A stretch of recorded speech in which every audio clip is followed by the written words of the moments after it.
दोस्तों नमस्ते। और मैं हूँ राम जी तिवारी, आपका प्रसिद्ध और सुपरिचित कार्यक्रम किताबों की दुनिया लेकर मैं फिर उपस्थित हूँ। आज हम लोग जिस किताब के बारे में बात करेंगे वो किताब 1966 में आई थी और एक बहुत ही महत्वपूर्ण विषय पे उस किताब को बहुत ही माननीय तरीके से याद किया जाता है। उस किताब का नाम है आधा गाँव और उसके लेखक हैं डॉक्टर राही मासूम रज़ा। आप सब लोग उनसे परिचित होंगे, किताब से भी ज़्यादातर लोग परिचित होंगे और राही मासूम रज़ा से भी बहुत सारे लोग परिचित होंगे। जिन लोगों ने हाल फिलहाल में जो महाभारत सीरियल आया था वो देखा होगा तो वो जानते होंगे कि उसकी पटकथा जो है राही मासूम रज़ा ने ही लिखी थी।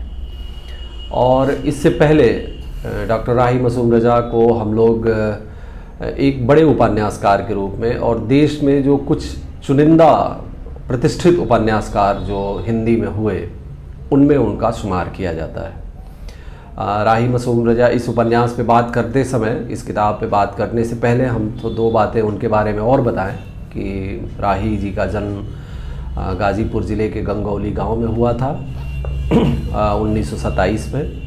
और वो पढ़ाई लिखाई फिर स्थानीय हुई, फिर वहाँ से वो अलीगढ़ गए। अलीगढ़ में फिर उनकी वहाँ पे उन्होंने डॉक्टरेट किया, उनकी पढ़ाई लिखाई मुकम्मल हुई और फिर वहीं पे वो अध्यापन की नौकरी भी करने लगे। उन्होंने जो लिखा वो ज़्यादातर या कहें तो मुख्य रूप से जो सांप्रदायिकता और विभाजन और उसके आसपास के विषय उनके मुख्य रूप से थे। और ख़ास करके जो हिंदू मुस्लिम एकता थी, मुझे लगता है कि जो समाज था, जिस तरह से भारतीय समाज था, वो उनके लेखन में पूरी तौर पे प्रतिबिंबित होता है। जैसे हम आधा गांव देखते हैं, इसके अलावा कटरा भी आरजू उनका एक फेमस उपन्यास है, दिल एक सादा कागज़ और टोपी शुक्ला, ये सब उनकी किताबें बहुत ही महत्वपूर्ण थी। नीम का पेड़ जिस पे एक सीरियल भी आया था वो भी उन्हीं की किताब है।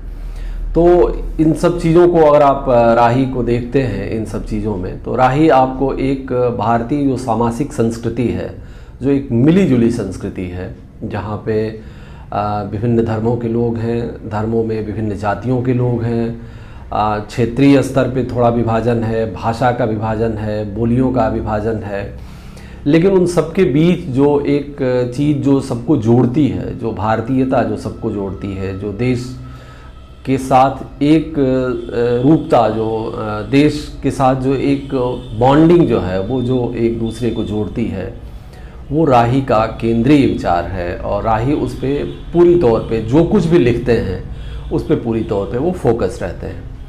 तो आइए हम इस किताब के बारे में बात करते हैं। ये किताब है आधा गाँव और इसके लेखक जैसा मैंने बताया राही मासूम रज़ा हैं। आधा गाँव भी जहाँ पे राही का जन्म हुआ, गंगौली, गाजीपुर का गांव गंगौली, उसी की कहानी है। एक तरह से उसी को औपन्यासिक कथा के रूप में उन्होंने विकसित किया है।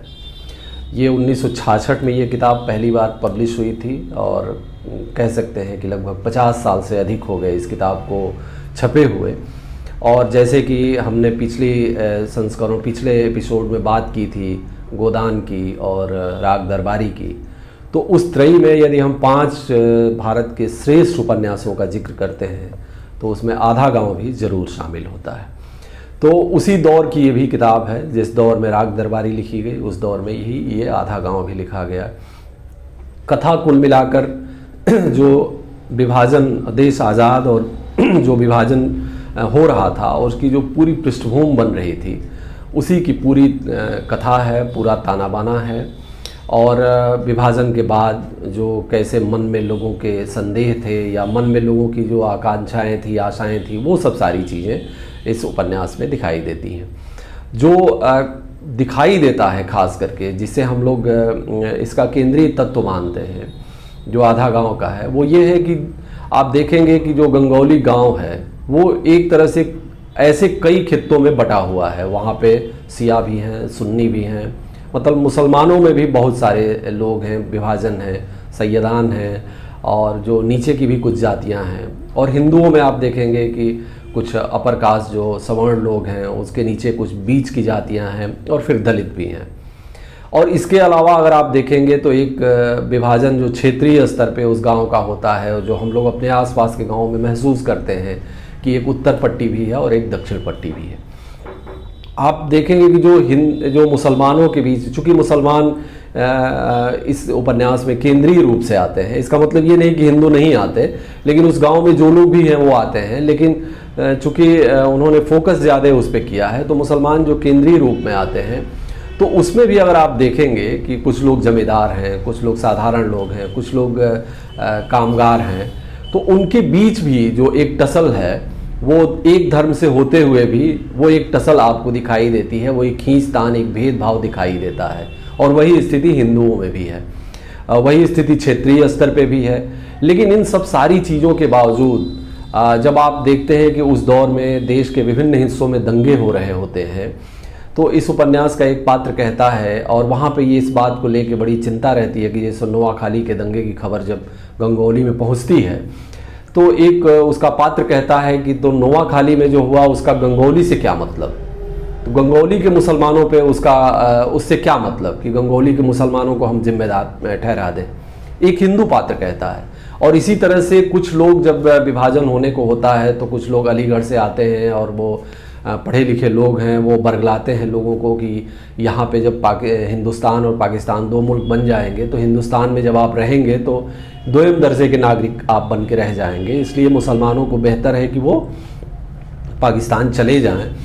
तो वहाँ पे एक पात्र कहता है कि जब हम पैदा यहीं हुए हैं, पले बढ़े यहीं हैं, तो हम पाकिस्तान को क्या जानते हैं, हम तो गंगोली को जानते हैं और गंगोली में ही जिए हैं, पैदा हुए हैं और गंगोली में ही मरेंगे। हम नहीं जानते कि पाकिस्तान कहाँ है और पाकिस्तान क्या है। तो ये जो आप देखेंगे कि एक टसल, एक संघर्ष था जो उस समय, आप उस दौर को याद करिए कि देश विभाजित हो रहा था और बहुत बड़े पैमाने पे हिंसा भी हुई थी और बहुत बड़े पैमाने पे लोगों का इधर से उधर आना जाना भी हुआ था। वहाँ पे इतने सारे लोगों की जाने गई थी कि एक मन में ऐसा डर बना हुआ था कि हिंदुस्तान जब बनेगा तो उसकी सूरत क्या होगी, पाकिस्तान जो बनेगा उसकी सूरत क्या होगी, यहाँ मुसलमान कैसे रहेंगे और हिंदुओं का कैसा व्यवहार रहेगा, वहाँ पे जो हिंदू बच गए उनके साथ क्या होगा। तो ये सब सारी चीज़ें, क्योंकि लोग देख रहे थे कि लोग केवल धर्म के आधार पे एक दूसरे को मार काट रहे थे, तो इन सब सारी चीज़ों को देखते हुए वो जो मन में शंका है, और उसके बीच आधा गांव के जो पात्र आपको बात कहते हैं, वो आपको लगता है कि वही हिंदुस्तान था जिस हिंदुस्तान को बचाने की कवायद हमारे फोर फादर्स ने की थी। जिन लोगों ने भारत को एक सामाजिक संस्कृति में विकसित होते हुए उसका सपना देखा था, वो वही चाह रहे थे कि यहाँ पे तमाम विविधताओं के बावजूद, तमाम धर्मों के लोगों के रहने के बावजूद, जातियों में विभाजन के बावजूद, क्षेत्रीय असमानताओं के बावजूद, ऊपर नीचे का श्रेणीगत विभाजन होने के बावजूद, जो एक तत्व है, जो भारतीयता, जो एक तत्व है, जो देश की एकता एक तत्व है, उससे उन सबको वो जोड़ती है। और वो गंगोली गांव भी इन सब सारी चीज़ों का एक तरह से प्रतिनिधि हस्ताक्षर है कि वो इतनी विविधताओं के बाद भी एक गांव के रूप में, जब बाहर से कोई चीज़ आती है तो एक गांव के रूप में रिफ्लेक्ट करता है। उसी तरह से देश भी आप देखिए तो एक उन्होंने एक, आप उसको रूपक के रूप में ले सकते हैं गंगोली को, कि हमारा देश भी एक तरह से गंगोली है जो इतनी सारी विविधताओं के बावजूद भी एक है, और वो एक रूप में जब बाहर रिफ्लेक्ट होता है तो वो एक रूप में रिफ्लेक्ट होता है। तो मुझे लगता है कि आधा गांव इस मामले में जो विभाजन, सांप्रदायिकता, देश की आज़ादी और उसके बाद मुसलमानों की स्थिति, उनको लेके खास करके जो उनके भीतर के भी जो टसल्स हैं, जो जातिगत टसल्स हैं, जो श्रेणीगत टसल्स हैं, उनको देख के तो ये उपन्यास उस चीज़ को बखूबी रेखांकित करता है। और हिंदी में मैं कहना चाहूँगा कि इस विषय पे जो अगर 2-4-5 उपन्यासों का अगर आप जिक्र करते हैं तो उसमें आधा गांव का जिक्र जरूर होता है। एक इसमें लाइन है, आप समझ सकते हैं कि जैसे जो फ्लैप पीछे छपा हुआ है, मैं वो पढ़ के आपको बताऊंगा कि उससे कुछ समझने में आसानी होगी कि ये उपन्यास कैसे आगे बढ़ता है, कैसे चलता है। कहते हैं कि गंगोली में अगर गंगोली वाले कम और तथा सुन्नी और सिया और हिंदू ज़्यादा दिखाई देने लगे तो गंगोली का क्या होगा। दूसरे शब्दों में, गंगोली को यदि भारत मान लिया जाए तो भारत का क्या होगा, भारतीय कौन होंगे। आप देखें, मैंने जैसे कहा कि जो गंगौली की चिंता है और जो गंगौली की एकता है, वही भारत की भी चिंता है, वही भारत की भी एकता है। तो इस उपन्यास को इस नाते पढ़ा जाना चाहिए। और 50 साल से अधिक समय गुजर गया है और समय के अंतराल पे भी इस उपन्यास ने अपने आप को कालजयी साबित किया है। और कहना चाहूँगा कि लगभग लाखों प्रतियां इस उपन्यास की बिकी हैं और अभी भी हर साल लाखों हज़ारों लोग इसे खरीदते हैं और पढ़ते हैं। तो अगर आप पहले पाठक हैं, नए पाठक हैं, हिंदी में शुरू करना चाहते हैं, तो जो हिंदी के प्रतिनिधि उपन्यास हैं उसमें से ये एक है। और यदि आप पुराने पाठक हैं और आपने पढ़ा भी है, तो इस दौर में इसे फिर से पढ़ने की आवश्यकता है और देखने की आवश्यकता है कि जो आधा गाँव था वो कैसे हिंदुस्तान है और वो कैसे बिहेव करता है, और उसी हिंदुस्तान की हमको तलाश है, उसी हिंदुस्तान को हमको बनाना है, आगे ले जाना है। तो दोस्तों, शुक्रिया आज की इस एपिसोड के लिए आपको। और मैं फिर से आपसे कहना चाहूँगा कि जो आपकी प्रतिक्रियाएं हैं उसके अनुसार हमको अपने आगे कार्यक्रमों को बढ़ाने में मदद मिलेगी। तो अपनी प्रतिक्रियाओं से अवगत कराइए और अवगत कराते रहिएगा। अगले हफ्ते हम किसी और किताब पे आपसे मिलेंगे। तब तक के लिए नमस्कार।